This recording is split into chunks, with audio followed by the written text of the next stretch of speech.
Hi friends, welcome back to Shweta Raghu YouTube channel. ಎಲ್ಲರೂ ಹೇಗಿದ್ದೀರಾ? ಎಲ್ಲ ಚೆನ್ನಾಗಿದ್ದೀರಾ ಅಂತ ಭಾವಿಸ್ತಾ ನಾನು ಚೆನ್ನಾಗಿದ್ದೀನಿ.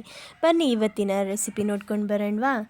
ಇವತ್ತಿನ ಸ್ಪೆಷಲ್ ಮಸಾಲೆ ಅಕ್ಕಿ ರೊಟ್ಟಿ ಮಾಡೋದಕ್ಕೋಸ್ಕರ ಒಂದು ಬೌಲು ಅಕ್ಕಿ ಹಿಟ್ಟು ತೊಗೊಂಡಿದ್ದೀನಿ. ಕ್ಯಾರೆಟು, ತೆಂಗಿನಕಾಯಿ ತುರಿ, ಹಸಿಮೆಣ್ಸಿನ್ಕಾಯಿ, ಈರುಳ್ಳಿ, ಸಬ್ಸಿಗೆ ಸೊಪ್ಪು ಮತ್ತು ಉಪ್ಪು, ಆಮೇಲೆ ಜೀರಿಗೆ ತೊಗೊಂಡಿದ್ದೀನಿ. ಬನ್ನಿ ಇವಾಗ ರೆಡಿ ಮಾಡ್ಕೊಳ್ಳೋಣ. ಎಲ್ಲ ರೆಡಿ ಮಾಡಿ ಇಟ್ಕೊಂಡಿದ್ದೀನಲ್ಲ ಅದನ್ನು ಮಿಕ್ಸ್ ಮಾಡ್ಕೊಳ್ಳೋಣ ಒಂದೊಂದೇ.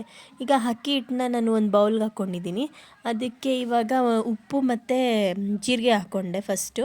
ಹಾಕ್ಕೊಂಡು ಎಲ್ಲ ಒಂದೊಂದೇ ಇಂಗ್ರೀಡಿಯೆಂಟ್ಸ್ನ ಕಟ್ ಮಾಡಿ ರೆಡಿ ಮಾಡಿ ಇಟ್ಕೊಂಡಿದ್ನಲ್ಲ ಎಲ್ಲದನ್ನು ಒಂದೊಂದೇ ಆ್ಯಡ್ ಮಾಡ್ಕೊತಾ ಹೋಗೋಣ. ಮೊದಲಿಗೆ ಸಬ್ಸಿಗೆ ಸೊಪ್ಪು, ಕ್ಯಾರೆಟು ಮತ್ತು ಈರುಳ್ಳಿನೂ ಹಾಕ್ಕೊಂಡು, ತೆಂಗಿನಕಾಯಿ ತುರಿ ಎಲ್ಲದನ್ನು ಹಾಕ್ಕೊಂಡು ಮಿಕ್ಸ್ ಮಾಡ್ಕೊತಾ ಇದ್ದೀನಿ. ನೋಡಿ, ಇವಾಗ ನಾನು ಬಿಸಿ ನೀರನ್ನ ಬಿಸಿ ಮಾಡ್ಕೊಂಡು ಇಟ್ಕೊಂಡಿದ್ದೆ. ಬಿಸಿನೀರು ಹಾಕಿ ಕಲಿಸ್ಕೋಬೇಕು ಅಕ್ಕಿ ಹಿಟ್ಟನ್ನ. ಬಿಸಿ ಇರುತ್ತಲ್ವ, ಹಾಗಾಗಿ ಸ್ಪೂನಲ್ಲಿ ನಾನು ಕಲಿಸ್ತಾ ಇದ್ದೀನಿ. ನೋಡಿ, ಇಷ್ಟಿದ್ರೆ ಸಾಕು. ತುಂಬ ಮೆತ್ತಗೂ ಬೇಡ, ತುಂಬ ಗಟ್ಟಿಗೂ ಬೇಡ, ಈ ಹದ ಇದ್ದರೆ ಸಾಕು.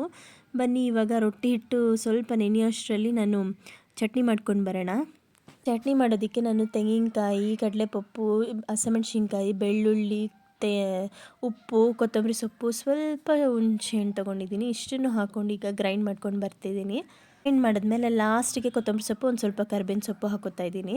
ನೋಡಿ, ಈಗ ನಾನು ಎಲ್ಲ ರುಬ್ಬಿಟ್ಕೊಂಡಿರೋ ಚಟ್ನಿನ ಒಂದು ಬೌಲ್ಗೆ ಟ್ರಾನ್ಸ್ಫರ್ ಮಾಡ್ಕೊಡ್ತಾ ಇದ್ದೀನಿ. ಈಗ ಅದಕ್ಕೆ ಒಗ್ಗರಣೆ ಹಾಕ್ಕೊಳ್ಳೋದಕ್ಕೆ ಒಗ್ಗರಣೆಗೆ ಎಣ್ಣೆ, ಸಾಸಿವೆ, ಕಡಲೆಬೇಳೆ, ಉದ್ದಿನಬೇಳೆ, ಆಮೇಲೆ ಒಣಮೆಣ್ಸಿನ್ಕಾಯಿ ಮತ್ತು ಕರಿಬೇವಿನ ಸೊಪ್ಪು ಹಾಕ್ಕೊಂಡು ಒಗ್ಗರಣೆ ಕೊಟ್ಕೊಂಡಿದ್ದೀನಿ. ಬನ್ನಿ ಈಗ ಹೆಂಚು ಕಾಯೋಕ್ಕೆ ಇಡೋಣ. ಹೆಂಚಿಟ್ಟಿದ್ದೀನಿ ನಾನೀಗ. ಅದಕ್ಕೆ ಸ್ವಲ್ಪ ಆಯಿಲ್ ಗ್ರೀಸ್ ಮಾಡಿಕೊಂಡು ನಾನೀಗ ರೊಟ್ಟಿನ ತಟ್ಕೊಂಡಿದ್ನಲ್ವ ಅದನ್ನು ಹಾಕ್ಕೊಂಡಿದ್ದೀನಿ. ತುಂಬ ಚೆನ್ನಾಗಿರುತ್ತೆ.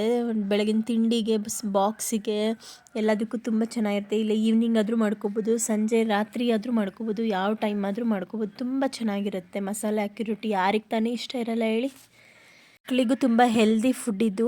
ಯಾಕಂದರೆ ಸಬ್ಸಿಗೆ ಸೊಪ್ಪು, ಕ್ಯಾರೆಟು, ಈರುಳ್ಳಿ ಎಲ್ಲದನ್ನು ಹಾಕಿರ್ತೀವಲ್ವ, ಹಾಗಾಗಿ ಒಂದೇ ರೊಟ್ಟಿಯಲ್ಲಿ ಹೆಲ್ದಿ ಬೆನಿಫಿಟ್ಸ್ ಇರುತ್ತೆ. ಹಾಗಾಗಿ ಅವಾಗವಾಗ ಮಾಡೋದು ಒಳ್ಳೆಯದು. ಯಾಕಂದರೆ ಸಬ್ಸಿಗೆ ಸೊಪ್ಪೆಲ್ಲ ಇರುತ್ತಲ್ವ, ಮಕ್ಳಿಗೆ ತುಂಬ ಒಳ್ಳೆಯದು.